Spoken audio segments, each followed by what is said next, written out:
한 남성이 화가 난 채 여성을 꾸짖고 있습니다. 你报恩，你让人家给你掏钱啊？啊，咋了？你嫁出去是一锤子买卖，你不回娘家了？两方家情量力而行，能出多少出多少，谁也别往回拿。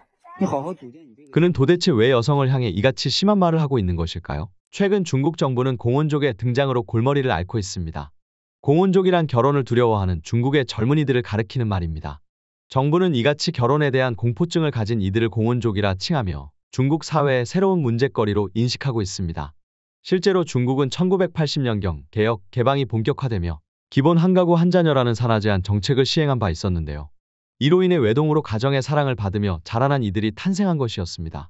하지만 문제는 이들은 가족의 사랑을 독차지해온 탓인지 심리적 성숙도가 낮은 채로 성장하게 되었는데요.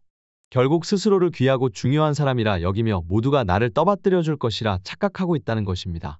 지금 나오는 남성과 여성은 서로에게 단순한 호감, 그 이상도 그 이하도 아닌데요. 我支付，我今天陪你买东西，然后我来支付。是陪我买的呀？我是陪你买啊。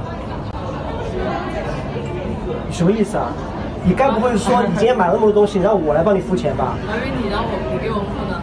哦，那你可能就理解错了，那肯定也错了。你自己买东西肯定是自己付啊。我陪你逛那么久，待会儿你应该请我吃饭才对。 어색한 웃음으로 상황을 모면해 보려는 여성. 别人那么辛苦跑来跑去的帮你打包，你还不赶快付钱？ 어떻게든 돈을 내지 않으려 기다리고 있습니다. 你不会买不起吧你？ 我还以为是你，不是说的是不是我买不起啊？那你买呀！你不是说你给我你买吗？什么时候我买了？你赶快买，赶快付钱，好吧，死穷鬼！ 뻔뻔하기로는 둘째가라면 서러울 정도의 발언이 아닐 수가 없었는데요. 부모가 그녀의 물건을 사주듯이 당연하게도 그가 계산해 줄 알았다는 발언에 뒤이어 어깨를 턱에 괜 채 건방진 자세로 남성을 내려다보는 여성의 태도는 남성이 화를 내지 않을래야 않을 수가 없는 어처구니 없는 상황이라고 할 수 있었죠.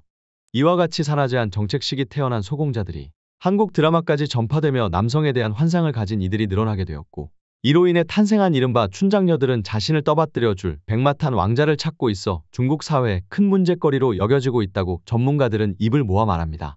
여기 한류 문화를 너무나도 사랑하는 듯한 한 중국 여성이 있습니다. 여성은 남성이 아닌 자기를 책임져줄 아빠를 찾고 있는 것 같은데요. 몇 분 사이의 짧은 기간, 남성과 여성의 대화는 현재의 평범한 중국 여성들이 어떠한 생각을 가지고 있는지 파악하기에 충분했습니다. 说咱俩结婚的时候，你家会给我多少彩礼啊？ 多少彩礼？对啊，你觉得多少合适啊？彩礼要不是钱，而是男方的一个态度。不是，你说的真好啊，态度是吧？嗯，来，我给你打个比方啊，你说一个男的要有1000万，只愿意给你50万，你这一听是不是感觉态度不太行啊？那1000万就给我50万，那你要另一个男的为了娶你砸锅卖铁就凑了10万块钱，他都愿意给你，你这态度够好吧？好，那你是要50万还是要10万呢？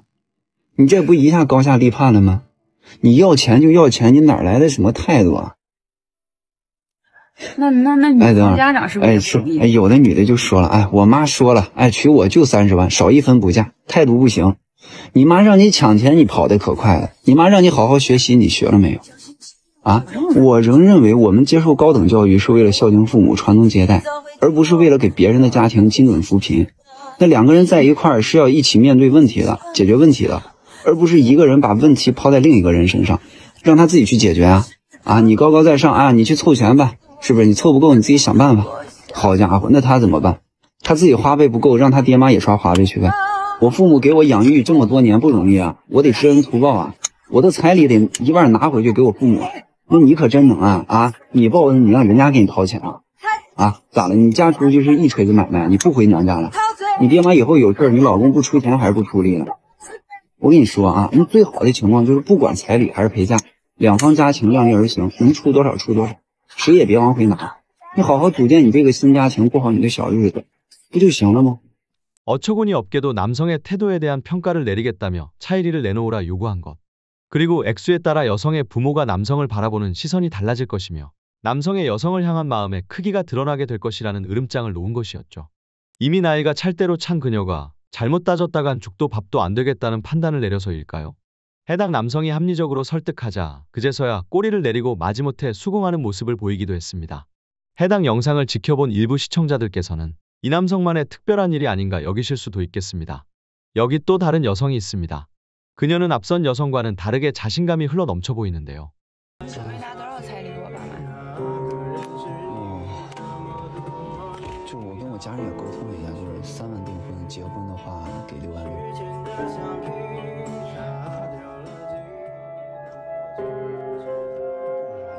是少了吗？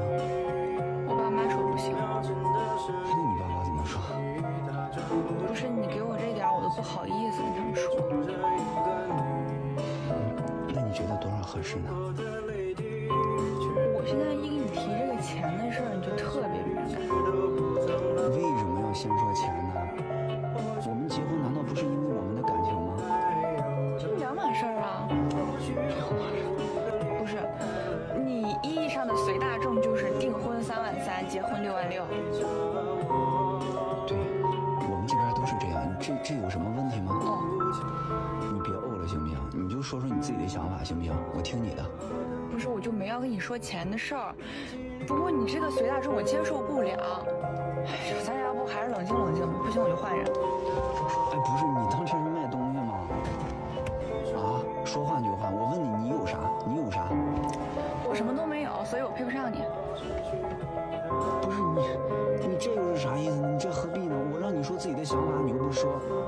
说我有什么？意思就是我不配呗。 답 없는 화법으로 속 뒤집어지게 만드는 여성. 你说，你觉得多少合适？你说行不行？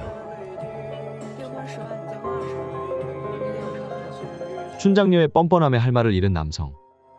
这是你爸妈的意思还是你的意思？我们的意思，那你家陪嫁啥？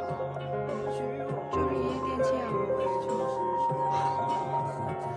行，这个钱我可以去借，没问题。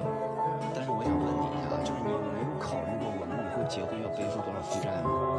算了，咱俩也没有必要再往下谈了。不是你为什么这个态度呢？我什么态度啊？我爸我妈辛苦养我这么大，你让我回去怎么跟他们交代？哎呦，我真的是，咱俩算了吧，我实在是太累了。是可以商量对不对？可为什么你让我给的感觉像是在扶贫一样呢？你想多了，我从头到尾要的只是你的态度。 해당 남성은 남성이 여성의 부모에게 보내는 일종의 결혼지 참금인 고액의 차일이를 요구하는 춘장녀가 다름 아닌 자신의 여자친구였음을 뒤늦게 깨달았는데요. 여성은 남성의 버릇을 고쳐주겠다는 듯 당차게 문을 박차고 나갔습니다.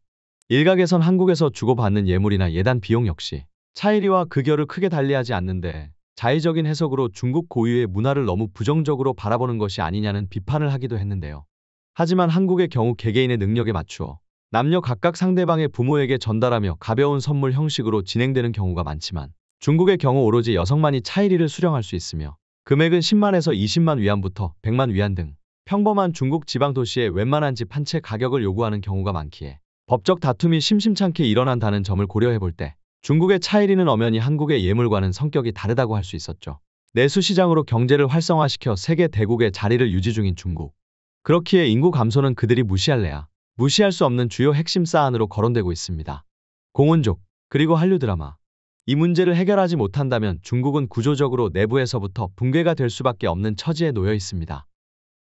오늘도 영상 재미있게 시청해주셔서 너무 감사합니다. 항상 구독을 요청하는 손이 고마움을 모르는 손이 되어버리지 않도록 오늘 만들어진 영상은 재미있었나라는 생각으로 스스로 평가를 내리곤 합니다. 영상이 별로였다면 따가운 질책을, 재미있으셨다면 가볍게 구독 한번 눌러주시면 더할 나위 없이 기쁠 것 같습니다. 항상 구독과 함께 응원의 댓글을 남겨주시는 분들에게 다시 한번 감사 인사드리며 이만 영상 마치도록 하겠습니다.